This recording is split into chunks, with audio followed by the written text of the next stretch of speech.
If you want to attract money, this episode is for you. Welcome to the High Vibe Life podcast, where we are obsessed with all things manifestation, neuroscience, personal growth, and quite simply, living a life beyond our wildest dreams. I'm Moira Casaba, author, speaker, podcaster, manifestation, and mindset master. Since getting sober 25 years ago, I've helped tens of thousands of women break through and achieve massive levels of wealth, joy, and freedom. Now it's your turn. Let's dig in. Welcome back to the High Vibe Life podcast with me, your host, Moira Casaba. And if you want to attract money, this episode is for you. Here's the thing. We will never attract what we want. We will only attract who we are. I'll say that again. Unfortunately, we will never attract what we want. We will never get what we want. We will get who we are. We actually get our expectations. We get our beliefs. So I was just at a university last week talking about this, and I was saying how so often and I'm sure you've felt this in your own life. There have been times where you've thought to yourself, for no rhyme or reason, you have no idea how this crazy thing is going to happen, but you're like, gosh, it doesn't make any sense, but I just think it's going to happen. I think we're going to win, even though we're the underdog. I just have this crazy feeling that it's going to happen. And what happens? You win, right? It always works out. You get what you expect. You get what you believe you're going to get. And then there's probably been 1,000 other times where you've wanted something so desperately, you've worked your tail off for it. It makes sense that you should achieve this thing, but you're scared and you're insecure and you're worried and you have anxiety. And somewhere deep down, you just think, I just don't think it's going to happen. I know we're doing everything. I know that we should make this happen, but gosh, I just don't think it's going to happen. And those people, when I'm working with them, I hate to break it to them, but I tell them, and I am like the dream builder, the belief builder, the vision giver, right? But when people say to me, I just don't think it's going to happen, my response is, it's not. It's not, because we get what we believe. We get who we are. So when we want to attract wealth and money, we can't operate from lack. We can't operate from scarcity. We can't operate from freaking out about money, right? Because we just get more of that. And money is probably the biggest hang up for people. And so I want to tell you the craziest story that just happened to me last week, how I manifested a private plane. Truly. It's a long story, and it is all about me. And sometimes I hate telling stories about me, especially when it involves money and insane things being manifested into my life, because it sounds and feels a little egotistical, but that is not the point here. The point is to show you a story, is to tell you my story so that you can see this in your own life. Okay. I talk a lot about these concepts, right? Contrast equaling clarity. The second something negative happens in our life, it points us in the direction of what we want. That when we desire something, right? Attraction, manifestation starts with that desire in our heart. And so here we go. It was about 2 weeks ago. I was getting ready to fly up to my hometown, teeny tiny town in Salisbury, Maryland, and speak actually at the university that I flunked out of. I didn't realize that until I got on the plane. But that's a whole nother story. But I was asked to come speak at the business school on the topic of success at the school that pretty much kicked me out. Now, that was completely my own doing. But I was flying up there. I was really excited. It was so clearly intended for me, right? I was kind of doing it charitably a little bit. I just really knew I wanted to go home and I wanted to serve this audience, and every single thing about it felt so aligned and so destined and so right.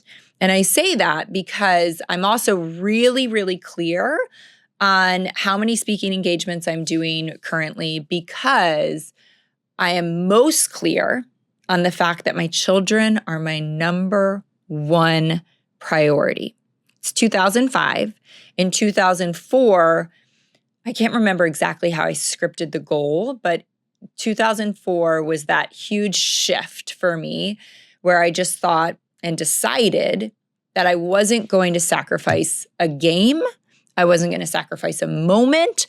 I wasn't going to sacrifice an evening. I wasn't going to sacrifice a car ride. Oh my gosh, this is getting me emotional. It's going by so fast, right? And I wanted to prioritize my kids in every single thing. Here's the flip side of this that I hope you just get a little bit out of everything that I'm sharing today if you're a parent. I look forward a lot, right, in my life. And I'm very aware of the moments that I'm going to look back on and cherish. I also do a lot of joy journaling exercises that I teach, which means you're really just capturing on a piece of paper those moments that you're the most contented, you're the most fulfilled, you're the most at peace, you're the happiest, right? Those moments that you're just like, this is what life's all about. Well, those moments for me are so clearly when I am watching my children play sports or when I'm just with them, right?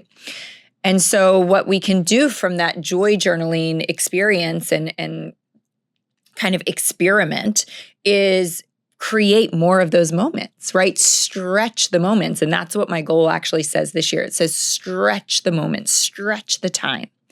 Because the reality was I thought one day, it's so obvious to me, you guys, one day, 20, 30 years from now, the thing I will wish that I could go back and do more than anything in the entire world is to watch my boy play baseball. It's just my happiest place, probably also because I come from a big baseball family. I grew up on a baseball field. It's like it was my dad's legacy work, and it's just there's so much nostalgia and love wrapped up in the game for me. There's no place I'd rather be in the whole world. And so I thought, gosh, if 30 years from now, and I always think about the movie Scrooge, right? Like if you go back and visit your previous life, like that's what I would want to go back to. Hopefully not as Scrooge, but you know what I'm saying? I would want to go back to the ball field. I'd want to go back and relive if I could do anything. We all have those moments now. If we have teenagers, we think, gosh, if I could just have one night, if I could just have 2 hours with my toddlers, just a couple hours to see them again and touch them and feel them and see them through these eyes again, I would give anything. I would give anything, I know, to be back at the ballpark. And so why in the world would I put something ahead of that today, present day? Why in the world would I think, I can't make your game on X night because I've got this other obligation that doesn't matter comparatively at the end of my life, right? And so it was. Week before, I was flying up to this event in Maryland, and I will say, sometimes you got to miss the game. You know, you can't make it to every little thing. I totally get that. And I am not still today making it to every single moment of every single game for both of my kids. That's not realistic, but making the shift to doing what you can. So I was flying up to Maryland. I always just book my plane tickets like one event at a time, and I do travel a lot. So I booked my tickets like 5 days ahead of time. And when I went to book the tickets, I was like, wait a second. Like, I know it's kind of a small airport to a small airport, but the insane inconvenience was like to fly up and talk for a 2-hour event on Friday or a 3-hour event. I was going to have to fly up on Thursday morning and get up at 4:30 in the morning to catch the flight, to get up there, to spend the night Thursday night, to speak on Friday morning, to then not be able to get another plane ride out until Friday evening, be stuck in another airport for 3.5 hours and get home at midnight, which I have done a million times. Not that big a deal. You gotta sacrifice and you gotta just get through the difficult, right? And I do that a lot. But this was not okay. This was not okay because my son had a game on Thursday night and Friday night. And I could stomach very easily missing a game. I couldn't stomach missing two. For some reason, it was so not okay with me. Like to the point where I don't get knocked off the beam, and I was knocked off the beam. I was angry. I was frustrated. I was angry with God because I'm like, listen, I get that you want me in these places, pouring into these people and teaching and doing my thing, but I want to be home with my family. The Friday night game was also like, we were playing all of his old teammates. It was really that giant high school rivalry game where like, the whole town was going to be there. Like it was an event. Think about like Friday Night Lights in Texas. I mean, maybe it wasn't that big, but it was a big game with just all the people. So I was calling my friend who has a plane here. I'm like, listen, Adam, is there any way you can get me up to Salisbury on Friday and just fly me back home? Like I'm only going to be there for 3 hours. And he's like, I can't. I've got something else going on. Called somebody else. I'm like, can you split a charter with me? I can't afford a private plane, but like, I'll split one with you. And he's like, I can't. I've already got plans. I kept trying. And it was a lost cause, right? So I'm walking into the airport on Thursday morning at 5 a.m., having gotten up at 4:30, which is fine. And I just had tears running down my cheeks in the TSA line. I felt like I needed to be in two places at once. And I'm like, Moira, contrast equals clarity. Contrast equals clarity. Do something about it. Like, look for another private plane company and see if there's any way you can afford it. Because again, money, right? I can't afford that. That's ridiculous. I'm not going to book a private plane. But in that moment, I was like, why would I die with money in the bank one day and not honor the thing that is the most important thing, And so as I'm sitting there in line, angry, upset, tearful, I'm Googling private jet companies, and I find one that is pretty darn cheap for a private plane company. And in my head, I make the decision. That, of course, this is worth it. Of course. Why do I work so hard? Why do I do what I do? Why do I get up every single day at 5 a.m.? Why do I work 8, 10, 12 hours a day? What is it all for if it's not for the only thing I want to be home for? What is it all for if I'm going to be sitting in an airport on a Friday night, angry and miserable and not with my family? What is the point of all of this? And so I just make the decision. I make the decision in my heart and my head. And I start walking through the airport, and people must have thought I was crazy. I have never smiled so big in my entire life. I'm beaming. Talk about an energetic shift, right? A rising of your vibration, your frequency. I'm so freaking happy. I get to the gate and I call my husband and I'm like, listen, I'm doing it. And he's like, do it, babe. I know you want to be home. And we laughed so hard because this plane was so tiny. And I'm like, guys, the amount of laughter that decision also, talk about, again, raising your vibration. The type of laughter where you're about to pee in your pants, tears rolling down your cheeks because we kept saying that, I don't know if I'm only going to be 200 feet over the ground flying home, but mama's coming home. And from that moment, I had that whole day Thursday with my family. It was one of the most magical days I've ever had. Not because I had booked a private plane, but because I had prioritized what was right over dollars, right? I had prioritized and taken action and aligned my vision to what I wanted. That was why life was so magical. It really was. I went to lunch with my brother at the place that he used to go to lunch with my dad at every week. We had this incredible conversation about my mom and our family. He was like tearing up the whole time. It was beautiful. What if I had been at that lunch just dreading the next 48 hours, knowing how hard the travel was going to be, knowing how hard I was going to, how sad I was going to be the next day that I wasn't home? That probably would have been part of the conversation. I would have been complaining and angry and frustrated that I couldn't be there. But instead, I made a decision and I was going to be there, and everything else fell away. And I was able to have this beautiful lunch with my brother. My other brother and sister-in-law picked me up. We had the greatest day driving around my hometown, looking at my old house, my old high school, my old college, all the things. It was like pure bliss. And what else happened? Well, I woke up the next morning, showed up to the university that I flunked out of, delivered from this high, right? From this amazing place, from this energetic space where like I just felt God was like pouring through me and into everyone. It was like magic. And then I got to go to the airport, hop on a plane. And here's another piece of this. I got on that plane in a state of pure bliss because I was able to go home. It's a 2-hour flight.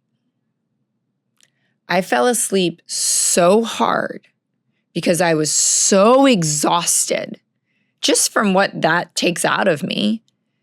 I literally opened my eyes and I looked out the window and I'm like, I wonder where we are. I just see like vacant coastline. Like, I wonder where that is. Are we in Virginia? Like, I have no idea how long I've been asleep. Are we in Virginia? Are we in North Carolina, South Carolina?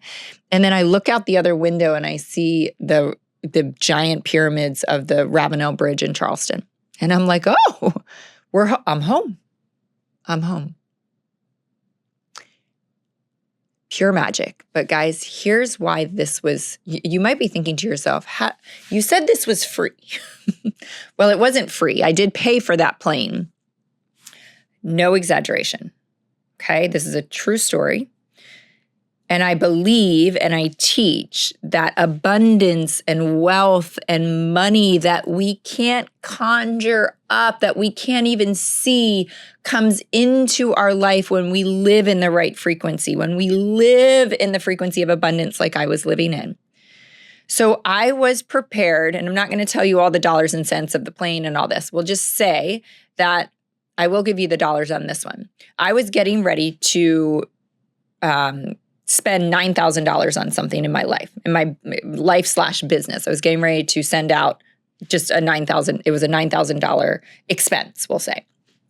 Fully prepared that expense was coming, no big deal. It cost $9,000 and we're spending it. We have to spend this.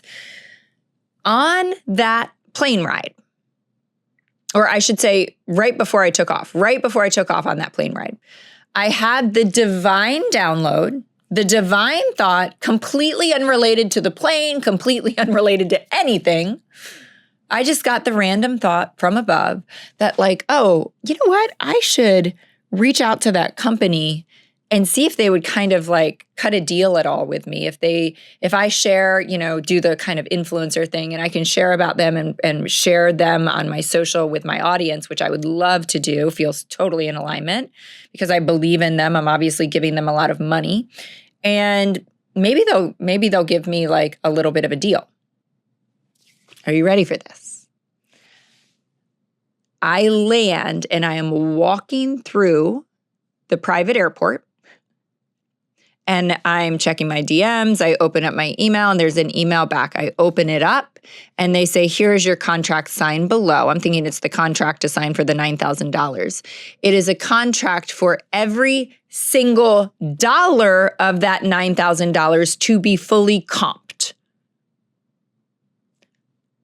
$9,000 that I was going to spend instantaneously, getting all of that for free. A saving of $9,000. More than that plane cost. that divine download, that thought, that whisper, I know for a fact would not have come to me if I had been in frustration, if I had been in anger, if I had been in that tearful state, if I had been so exhausted I couldn't see straight. But that wasn't the frequency I was living in. I was living in abundance. Money is energy. We have to allow it to go out and in and out and in. And the more we let it flow out and in, and the more we let go of it, and the more we live from that place of expectation, that place of our future, right? The more we manifest the wealth, the money, and the abundance. Guys, this is all possible for you too. I see it in my coaching clients. I see it in the women that I mentor. The stories that I hear every single day are no different than the one I just shared with you. So tune into that frequency. Live from your future. Know that it is yours, and it is your divine birthright to have it. Thanks for joining in, and we will see you next week. Bye, guys.